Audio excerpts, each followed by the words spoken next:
ద్వితీయోపదేశకాండంలోకి వెళ్దాం. మరలా మోషే దీవించడం చూసారా, అక్కడికి వెళ్దాం ఒకసారి. ద్వితీయోపదేశకాండం 33వ అధ్యాయము. చూడండి, వారు జనములను కొండకు పిలిచిరి. చూస్తున్నారా, 19వ అధ్యాయంలో 19 వచ్చిన మనం చూసినప్పుడు, అంటే 18వ అధ్యాయం 2వ భాగంలో చూసినప్పుడు, గుడారములో సంతోషించుము, వారు జనములను కొండకు పిలిచిరి, అక్కడ నీతి బలు అర్పింతురు. చూడండి, అక్కడ వాళ్ళు కొండకు పిలిచారు, నీతి బలు అర్పించారంటే ఖచ్చితంగా యెరూషలేము పట్టణాన్ని గురించే. దేవుని యొక్క మందిరానికి వెళదామని అంటే వీళ్ళు మిగిలినటువంటి వారిని వీరు పిలిచారంట. అంటే చూడండి, రాజు నన్ను వీళ్ళు వెళ్ళమన్నారని లేదు, పిలిచారు.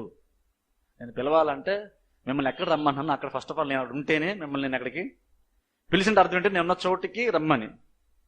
అంటే అర్థం ఏంటంటే నేను ఒక పని చేయాలని చెప్పినప్పుడు ఫస్ట్ అది నేను చేసి చూపించాలి. వీళ్ళు ఏం చేశారంటే దేవుని మందిరంకి వెళ్దాన్ని చాలా మంది నడిపించారంట. నడిపించినప్పుడు వీళ్ళు ఫస్ట్ అక్కడికి వెళ్ళారు, వెళ్ళమని చెప్పారని లేదు, పిలిచారంటే అర్థం ఏంటంటే వీళ్ళు అక్కడికి వెళ్తూ ఎగ్జాంపుల్ సెట్ చేస్తూ వీళ్ళు మిగిలిన వాడిని కూడా అలా ఉండమని, అలా జీవించమని పిలుస్తున్నారు. అది కూడా వీళ్ళు ఉన్న ప్రత్యేకత. ఈ రోజులు ఏంటంటే మనం కూడా జీవించేటప్పుడు జ్ఞానసారంగా జీవించడం మాత్రమే కాదు, ఒక ఎగ్జాంపుల్గా మనం జీవించాలి. అంటే మనం చేసే కార్యము, మాట్లాడేది, జీవించేది కష్టాలు చేస్తానన్నది కాదు, నేను చేసిన దాన్ని బట్టి 10 మంది నా వెనకున్నటువంటి వారు నేను చేసి చూసి నేర్చుకోవాలన్నట్లుగా మనం చేయాల్సి ఉంటుంది. మనం చేసేది చూస్తున్నాను అంటాను. నువ్వు చేసేటప్పుడు నువ్వు చేసే విధానాన్ని కొంతమంది చూసి నేను కూడా ఇలా చెయ్యాలేమో, నేను కూడా ఇలా ప్రవర్తించాలేమో, నేను కూడా ఇలా జీవించాలేమో, నేను కూడా ఇలా ఉండాలేమో అనుకొని వాళ్ళు కూడా ఆలోచించగలిగేటువంటి జీవితాన్ని మనం జీవించాలంటే అంత ఎగ్జాంపుల్గా మనం ఉండాలి. నువ్వు చేసే జస్ట్ చేయడం కోసం చేయట్లేదు, నువ్వు ఎగ్జాంపుల్, నువ్వు ట్రెండ్ సెట్ చేస్తున్నావు. నువ్వు ఎగ్జాంపుల్, నువ్వు మాదిరిని ఉంచుతున్నావు అక్కడ. నువ్వు చర్చలు అలా ఉండాలి, మనం మాదిరిని ఉంచుతున్నావు. అందుకంటే చూడండి, కొన్ని తప్పు కాదు కానీ కొన్ని సీరియస్ తీసుకుంటారు. ఎందుకంటే అది నెగిటివ్గా వెళ్తుంది జనాల్లోకి వెళ్తున్నప్పుడు. మన చర్చలో ప్రవర్తించే విధానం కూడా అదేంటంటే తప్పు కాకపోవచ్చు, కానీ అది మాదిరిగా ఉండదు. మాదిరిగా ఉన్నప్పుడు దాని నుండి మనం విడుదల పొందాలి. దాన్ని వదిలించుకొని ఇతరులు మనం చూసి నేర్చుకున్నంత స్థాయిలో మనం జీవించాలి. ఇప్పుడు మనం సాధారణ మనుషులము కాదు అన్నాను. అందుకే నేను ఎలాగైనా జీవించవచ్చు, ఎలాగైనా ప్రవర్తించవచ్చు, తప్పు కూడా కాకపోవచ్చు. కానీ నువ్వు ప్రవర్తించే జీవిత విధానం ఎలా ఉండాలంటే నిన్ను చూసి నీ వెనకలు వచ్చేటువంటి వారు నిన్ను చూసి నేర్చుకోవాలి, నిన్ను గమనించేటువంటి వారు నిన్ను చూసి నేర్చుకోవాలి. అలాగున్న మన ఆలోచనలు, క్రియలు, మాటలు ఇవన్నీ కూడా జీవిత విధానం అలా ఉండాలి. వీళ్ళు అలా ఎగ్జాంపుల్గా వాళ్ళు ఉన్నారు.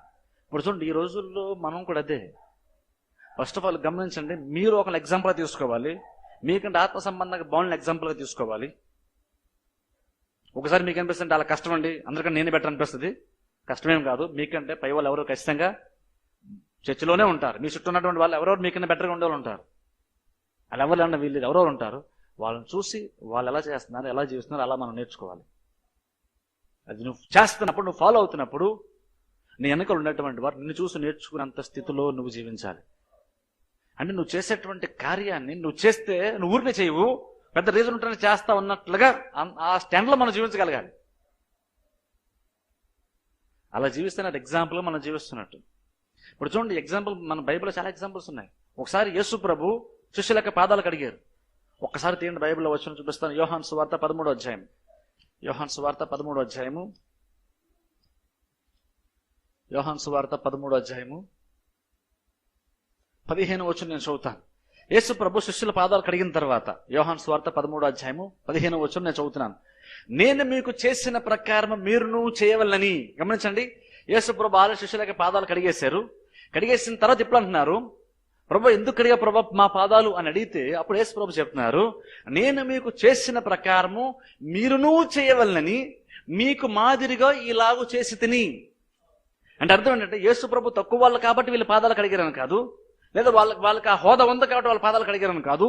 నేను చేయాల్సిన అవసరం లేదు, నేను మీకంటే తక్కువ వాడిని కాను, మీరు నాకంటే గొప్ప వాళ్ళు కాదు, అయినా సరే నేను కార్యం చేస్తున్నాను. నేను చేయాల్సిన అవసరం లేదు కానీ చేస్తున్నాను. అంటే అర్థం ఏంటంటే యేసు ప్రభు చెప్తున్నారు, నేను మీకు మాదిరి ఉంచడం నేను ఈ కార్యాన్ని చేస్తున్నాను, కానీ మీరు అనుకున్నట్టుగా లేదా లోకం దించుకున్నట్లుగా శిష్యుల కంటే నేను తక్కువ వాడినేమి కాదు. కానీ ఎందుకు చేస్తున్నా తెలుసా? మీ ఎగ్జాంపుల్ చూపించడానికి. నేను చేయకుండా మీరు ఇలా చేయాలి, మీరు ఇలా పాదాలు కడగని చెప్పొచ్చు, కానీ చెప్పట్లేదు. నేను చేసి ఎలా చేయాలో కూడా నేను మీకు చూపిస్తాను. నేను ఎగ్జాంపుల్ సెట్ చేస్తాను. మీరు ఇలాగ చేయాలి, మీరు ఇలా తగ్గించుకోవాలి, ఒకరికింత ఒక ధ్యాన మనసు కలవాలంటే నేను ఇది చేస్తున్నాను. ఎందుకు చేస్తానంటే ఇలాగ మీరు చేయాలని చూపించడానికి నేను ఇది చేస్తున్నాను.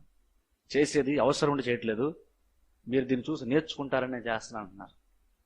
అలా ఇంకో చోట చూస్తే మత్తయి సువార్త 3వ అధ్యాయంలో మనం చూసినప్పుడు అక్కడ యేసు ప్రభు బాప్తిసం తీసుకుంటారు, నీళ్ళ బాప్తిసం. అప్పుడు యోహాన్ అంటాడు, యోహాన్ ప్రభువా నువ్వు నాకు ఇవ్వాలి కానీ నేను నీకు ఇవ్వటం అన్నప్పుడు మాట అంటారు. చదవండి మత్తయి సువార్త 3వ అధ్యాయం 15 వచ్చిన ఎవరైనా చదవండి. మత్తయి 3:15. 3:15 మత్తయి సువార్త. సార్ ఇప్పటికిలా కానిమ్ము నీతి యావత్తు నెరవేరినట్లు అంటే ఏమన్నారంటే యోహాను యాక్చువల్గా అయితే నువ్వు నాకు ఇవ్వాల్సిన అవసరం లేదు, నేను అసలు బాప్సం తీసుకోవాల్సిన అవసరమే లేదు. ఒకసారి నిజంగా యేసుప్రభు బాప్సం తీసుకోవాలంటారు అక్కడ. అంటే యేసుప్రభు ఏమన్నా ఆయన చేసిన పాపాలు ఒప్పుకున్నారా? మనం బాప్సం తీసుకున్నప్పుడు మనం పాపాలు ఒప్పుకుంటాం. మరి యేసుప్రభు కూడా బాప్సం తీసుకున్నారంటే కొంతమంది బైబిల్ నమ్మనటువంటి వాళ్ళు యేసుప్రభు దేవుడు కాదన్నటువంటి ఏమంటారంటే యేసుప్రభు కూడా బాప్సం తీసుకున్నాడు కాబట్టి ఆయనకి బాప్సం అవసరం అయింది, ఆయన కూడా పాపాలు ఒప్పుకొని చాలా మంది అంటారు. కానీ వాళ్ళు గమనించినటువంటి విషయం ఏంటంటే యేసుప్రభు తీసుకోవాల్సిన అవసరం లేదు, ఆయనకు అవసరం ఉంది కాబట్టి అని తీసుకోవట్లేదు. నీతి యావత్తు ఇలా నెరవేరినట్టు అంటే ఇప్పటికి ఇలా కానిచ్చేసాయి అంటే బహుశా యేసుప్రభు ఏమనుకున్నారని అనుకుంటానంటే ఒకవేళ కనుక యేసుప్రభు తనకు అవసరం లేదు కదా అని బాప్సం తీసుకోవడం మానేస్తే ఈ రోజులో చాలా మంది భక్తి పరులు కూడా ఏంటంటే నాకు బాప్సం అవసరం లేదు, నేను పరలోకి వెళ్ళిపోతాను, నేను పాపలు కోసపడలేదు, నేను పరలోకి వెళ్తాను, నాకు నీళ్ళలో దిగాల్సిన అవసరమే లేదు అని చెప్పుకునే వాళ్ళు చాలా మంది వచ్చి ఉండేవాళ్ళు. యేసుప్రభు కనుక బాప్సం తీసుకోకపోతే ఈ పాటికి నీటి బాప్సం అవసరం లేదన్న బోధ విస్తారంగా ఉండుండేది. కానీ యేసుప్రభువే తీసుకొని చెప్తారంటే యేసుప్రభు అలా తీసుకొని ఇది అవసరం లేదు అని ఎవరు కూడా చెప్పే ఛాన్స్ ఇవ్వకుండా అందరు నోరు ముగిస్తారు. యేసుప్రభు నేను నీతి అవుతున్నా అంటే ఇప్పటికి ఇలా కానిచ్చేలే అంటే అన్ని ఫుల్ఫిల్ అవుతాయి కాబట్టి ఇలా చేసేలే, అవసరం లేదు యోహాన్ కానీ కానిచ్చేసాయి. ఎప్పుడైనా మనం అలా ఆలోచించమా? నేను చేయాల్సిన అవసరం లేదు కానీ చేస్తాను, ఎందుకంటే నేను చేస్తున్నప్పుడు ఇతరులు చూస్తారు, సంఘస్థులు చూస్తారు, చూసి వాళ్ళు దాన్ని చూసి నేర్చుకోవాలి కాబట్టి నేను చేస్తాను. అలా కొన్ని మీరు చేసిన పని లేదు, కొన్ని మీరు చేసిన పని లేదు, కొన్ని మీరు చెప్పాల్సిన పని లేదు, కొన్ని మీరు మాట్లాడాల్సిన పని లేదు, కొన్ని చేయాల్సిన పని లేదు సంఘంలో.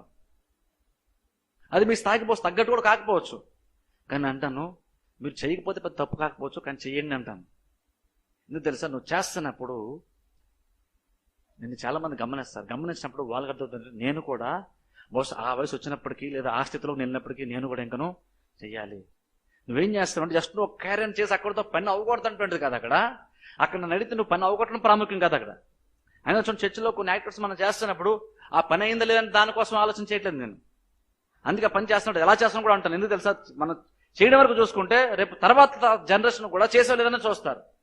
కానీ నాకు కావాల్సింది చేసాం లేదా పని ఏంది లేదంటే కాదు, చేసే పని ఎలా చేసాం లేదో.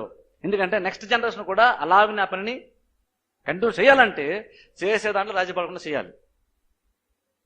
అప్పుడేవుతుందంటే నెక్స్ట్ మన వెనకాలన్నటువంటి వాళ్ళు మనం చేసే చూసి నేర్చుకొని ఎంతమంది ఇలాగే జరిగింది, వాళ్ళు ఇలా చేస్తూ వచ్చారు, వాళ్ళు అలా చేశారు కాబట్టి మేము కూడా ఇప్పుడు ఇలాగనే చేస్తున్నాం. అప్పుడేవుతుంది తెలుసా? స్టాండర్డ్ తగ్గదు. అది మన సంఘం యొక్క నియమ నిబంధనలు కావచ్చు, దేవుని యొక్క రాజ్య సంబంధాలు కావచ్చు, స్టాండర్డ్ తగ్గదు. ఏదో చేసేలేండి కదని అనుకున్నామంటే ఇప్పటికీ పెద్ద ప్రాబ్లం కాదు, కొన్ని సంవత్సరాలు గడిచాక పెద్ద ప్రాబ్లం అయిపోద్ది. అది నాకు తెలుసు, ఆ జ్ఞానం నేను ఆలోచిస్తాను. అందుకని కొన్ని రాజపట్నం ఇష్టపడి అది ఒకసారి ఒకరు చూస్తే కఠినం అనిపించవచ్చు, కానీ కఠినం కాదంటే మన ఎగ్జాంపుల్ సెట్ చేస్తున్నాం. ఈరోజు చేసేది ఇక్కడితో అయిపోయేటువంటిది కాదు, అది మంచి అని చెడు ఎక్కడ తవ్వదు. అందుకని అంటే ప్రతిదీ ఒక మాదిరి కాబట్టి చేసే ప్రతీకారం చాలా ఇంపార్టెంట్ అవుతుంది. మీరింట్లో కూడా పిల్లల దగ్గర మీ తల్లిదండ్రులుగా మీరు చేసే ప్రతిదీ కూడా అంతే, సంఘంలో ఒక బిలీవర్గా మీరు చేసే ప్రతిదీ కూడా అంతే. వీరు చేస్తే అక్కడితో అయిపోయినది కాదు, మీరు ఆలోచించుకోవాలి. నేను చేసేది గమనించండి, మన ఇంట్లో చేసేది మన పిల్లలు గమనిస్తారు. నువ్వు చేసింది నేను గమనించిన మమ్మీ డాడీ అని వాళ్ళు చెప్పకపోవచ్చు, కానీ వాళ్ళు గమనిస్తారు. అలాంటి చర్చిలో కూడా మీరు చేసేదాన్ని బట్టి కొత్తగా వచ్చేటువంటి వాళ్ళు గమనిస్తారు. కానీ వాళ్ళు గమనిస్తున్నారనే విషయం మీకు ఇప్పుడు అర్థం కాదు, తర్వాత ఎప్పుడు అర్థమవుతుంది. వాళ్ళు గమనిస్తూనే ఉంటారు, గమనిస్తున్న విషయం మనకు తెలియదు. అందుకేంటంటే ఎవరు గమనించలేదు, ఎవరు ఇది నేర్చుకోండి మనం ఎవరు చెప్పట్లేదు కాబట్టి ఎవరు చూసి నేర్చుకోవాలనుకుంటున్నాం. కానీ నువ్వు చేస్తున్నప్పుడే చాలా మంది చూస్తారు, చూసి వాళ్ళు కూడా నేర్చుకుంటారు. అందుకే అంటున్నాను, చేసేటప్పుడు ఇంకొకరు చూసి నేర్చుకుంటారు కాబట్టి చేసేదాన్ని జాగ్రత్తగా చేయాలంట. వాళ్ళు అలా చేయగలిగారు, యేసు ప్రభువే అలా ఉన్నారు. అందుకే చివరి ఒక మాట చెప్తాను చూడండి, ఎఫెసీ పత్రిక 5వ అధ్యాయం 1వ వచనం ఎవరైనా చదవండి. ఎఫెసీ 5 1వ వచనం.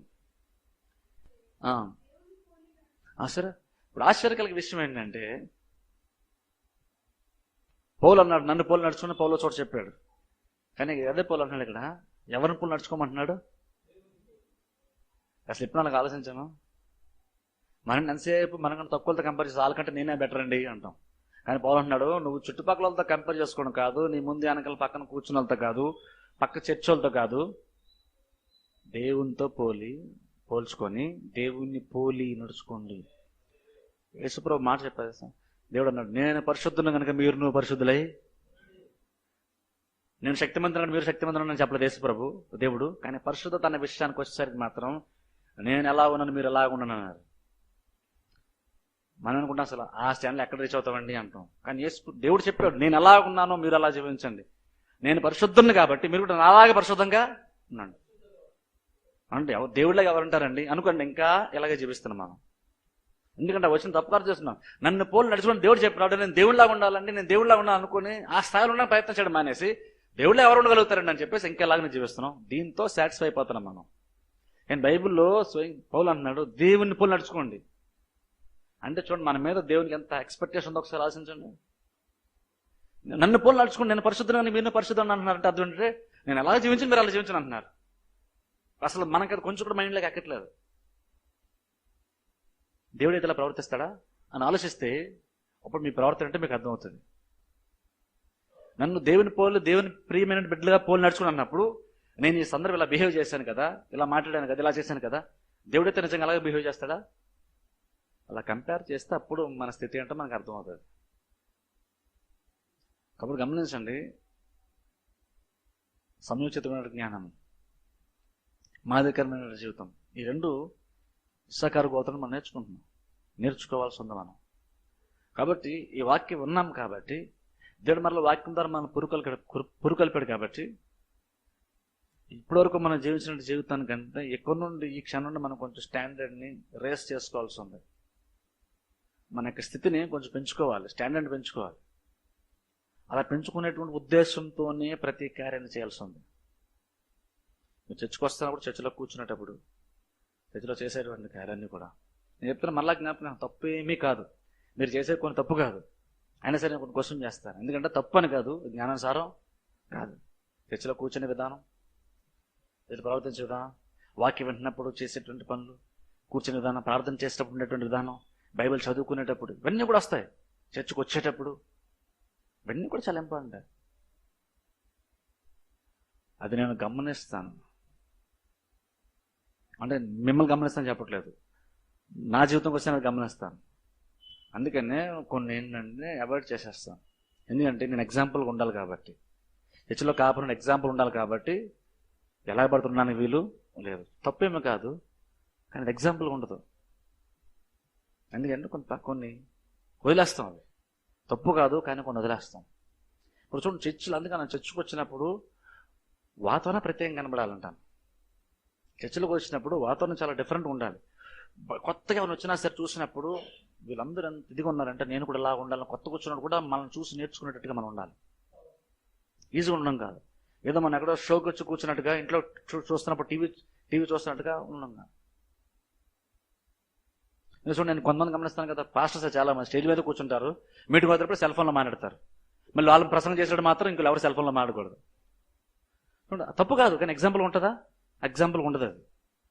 అది అంటే అసలు కనీసం కాపురం కూడా ఆలోచించుకోవట్లేదు. వాళ్ళు నిలబడినప్పుడు మాత్రం అందరు అటెన్షన్ ఉండాలి, కానీ మిగిలిన ఏదైనా చెప్తున్నప్పుడు పాటలు మాత్రం వాళ్ళు నిలబడితే తెలియదని చేస్తారు. అదే గమని అసలు అది మంచి బిహేవియర్ కానే కాదు. అందుకే చూడండి, గమనించండి, ఇవన్నీ కూడా చాలా ప్రాముఖ్యం అవుతాయి. అంటే కాపరాలు ఉన్నారు కాబట్టి విశ్వాసాలు ఉంటున్నారు, అలా ఉన్నారు కాబట్టి దేవుని రాజ్యం కూడా అలా స్టాండర్డ్ తగ్గిపోయింది. చాలా పెద్ద ప్రాబ్లం ఇది. అందుకని మనం వచ్చినప్పుడు ఇది చాలా డిఫరెంట్గా కనబడాలి చూసేటువంటి వాళ్ళు. కొత్తగా వచ్చినటువంటి వాళ్ళకి నువ్వు చెప్పాల్సిన అవసరం లేదు. మనందరం కూర్చునే విధానం బట్టి, మనం పాటలు పాడే విధానాన్ని బట్టి, కూర్చొని వాక్యం వినే విధానాన్ని బట్టి ఇక్కడికి వస్తే ఎలా ఉండాలనేటువంటిది కొత్తగా వచ్చేవాడికి అర్థమైపోవాలి. ఆ స్టాండ్లో మనం జీవించాలి. ఈ చర్చలో పాటలు అవుతున్నప్పుడు పాటలే, వాక్యం అవుతున్నప్పుడు వాక్యం మీద మైండ్ తప్ప వేరే మైండ్ వెళ్ళదన్నట్లుగా కొత్తగా వచ్చిన వాడికి తెలిసిపోవాలి. ఆ స్టాండ్లో మనం జీవించాలి. ఇప్పుడు ఆలోచించండి, ఎలా పడుతున్నాను వీలు లేదు. చర్చలో చాలా చర్చలు ఉన్నాయి, అటు ఇటు వెళ్ళి చాలా మంది ఉన్నారు. కానీ అలా ఉండకూడదని నేను అనుకున్నాను. ఎందుకంటే మన సంఘం అలా ఉండకూడదు కాబట్టి. నేను ఉండకూడదని కాదు, నన్ను చూసిన మీరు అలా నేర్చుకోవాలి. అలాగే మనందరూ ఒకరినొకరు చూసి ఒకరు అంటే మంచిని వేరే వాళ్ళు చూసి నేర్చుకోవాల్సి ఉంది. అందుకన్నా ప్రతి చిన్నది కూడా గమనించాలి. ఈవెన్ సాక్ష్యాలు చెప్పేటప్పుడైనా కావచ్చు, ప్రార్థనలు చేసేటప్పుడైనా కావచ్చు.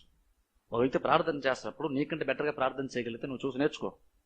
ఒక వ్యక్తి సాక్ష్యం చెప్తున్నప్పుడు నీకంటే అతను సాక్ష్యం బాగా చెప్పగలిగితే అది చూసి నేర్చుకోండి. అంటే ఒక అతనికి ఎగ్జాంపుల్ సెట్ చేస్తున్నాడు.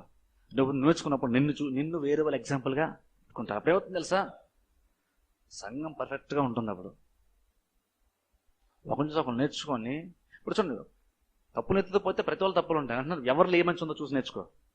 చెడుని చూడొద్దు, దాన్ని హైలైట్ చేయొద్దు. మంచి ఏదవుతుందో మంచి చూసి నేర్చుకో. మిగిలినవి నీకంటే బెటర్గా చేయలేకపోవచ్చు ఆ వ్యక్తి. నేను కొన్ని కార్యాలు మీకంటే బెటర్గా చేయలేకపోవచ్చు. కానీ మీరు చేయలేని కార్యాలు నేను కొన్ని చేస్తున్నప్పుడు నేను చేసే కార్యాలు చూసి నేర్చుకోండి. నేను చేయలేని కార్యం చూసి నేను చేయగలిగి కూడా తృణీకరించద్దు. అదవుతుంది చెప్పేది. నేను కొన్ని మీకన్నా బెటర్గా చేయగలుగుతాను అనుకోండి, ఆ ఒక్కదాన్ని తీసుకొని నేర్చుకోండి. అంతేగాని నేను 9 బెటర్గా చేయగలనా, ఒకటి బెటర్గా చేయలేకపోతున్నాను కాబట్టి మిగిలిన 9 కూడా నేర్చుకోవడం అనేకండి. ఆ 9 నేర్చుకోండి. అల్టిమేట్గా ఎందుకని నేను గొప్పను కాబట్టి నన్ను చూసి నేర్చుకోవట్లేదు. ఆ 9 నేర్చుకున్నప్పుడు ఇప్పటివరకు నాలో ఉన్నట్టు 9 నీలో ఇప్పుడు కనబడతాయి. నీలో ఆల్రెడీ కొన్ని మంచి ఉన్నప్పుడు నీలో ఈ 9 ఆడైతే నాకంటే బెటర్గా ఉంటావు. సో అక్కడ బేసిక్ ఏంటి, అక్కడ నువ్వు అదే నేర్చుకున్నప్పుడు అది నా గొప్పతనం కాదు, నీ లైఫ్ను బెటర్గా మార్చుకోవాలనుకుంటున్నావు, నీ ఆత్మీయతను బెటర్గా మార్చుకుంటున్నావు కాబట్టి నువ్వు నేర్చుకుంటున్నావు. నేర్చుకుంటున్నావంటే ఎవరైతే నేర్పిస్తున్నాడో గొప్పడు అనేటువంటిది కాదు, నేర్చుకునేటువంటి మనసు మనకు ఉంది కాబట్టి నేర్చుకుంటున్నాం. ఆ నేర్చుకునే మనసు మనందరికీ ఉండాలి. యేసు ప్రభువే స్వయంగా పాదాలు కడిగిన శిష్యుల్ని ఆలోచించండి. మనం ఎంత ఎగ్జాంపుల్ ఉండాలో ఆలోచించండి ఒకసారి. ఇది మాదిరి ఇలా చేశానన్నారు, నీతి యావత్తు నెరవేరిన ఇలా చేశానన్నారు యేసు ప్రభు. నడిదంటే కొన్ని చేయాల్సిన పని లేదు, కానీ చేస్తాం. ఎందుకంటే మాది అది గుర్తుపెట్టుకోండి. ఎప్పుడు కూడా జ్ఞానానుసారంగా చేయడం, మాదిరికరంగా చేయడం, ఈ రెండు ఇస్సాకారు యొక్క గోత్రంలో చాలా ప్రత్యేకతలు. అది కనుక నిజంగా ఈ రోజుల్లో క్రైస్తవులు మనం పాటిస్తే మన ఆత్మీయ జీవితం చాలా ఎదుగుతాం, సంఘం చాలా బలపడుతుంది. చిన్న సంఘం కావచ్చు, తక్కువ మంది కావచ్చు, కానీ మనం చూసి చాలా మంది నేర్చుకునే వాళ్ళు కూడా ఉంటారు. ఇస్సాకారు గోత్రం ప్రత్యేకత అదే. వాళ్ళు జ్ఞానత్వముగా ప్రతి కార్యం చేశారు. ఏది చేయదగిందో దాన్నే చేశారు. వాళ్ళు దేవుని మందిరానికి వెళ్ళి బలి అర్పించడానికి వాళ్ళు అర్పిస్తూ మిగిలినటువంటి వారిని పిలిచారు. అది వారు ఉన్న ప్రత్యేకత. అందుకంటాం మనం కూడా ఒకటి చెప్పుదాం అనుకున్నప్పుడు చెప్పే ముందు మనం కూడా చేసేయడం, దాన్ని చేస్తూ చెప్పడమే, నేర్పించడమే, నేర్చుకుంటాం. అలా చేస్తే ఇస్సాకారు గోత్రం వల్ల ఎవరు కొంతమంది కాదు, అందరం కూడా ఇంత ప్రత్యేకంగానే చేస్తారు. గుర్తుపెట్టుకోండి, మాదిరి చాలా ప్రాముఖ్యం, జ్ఞానయుక్తంగా ఉండడం చాలా ప్రాముఖ్యం.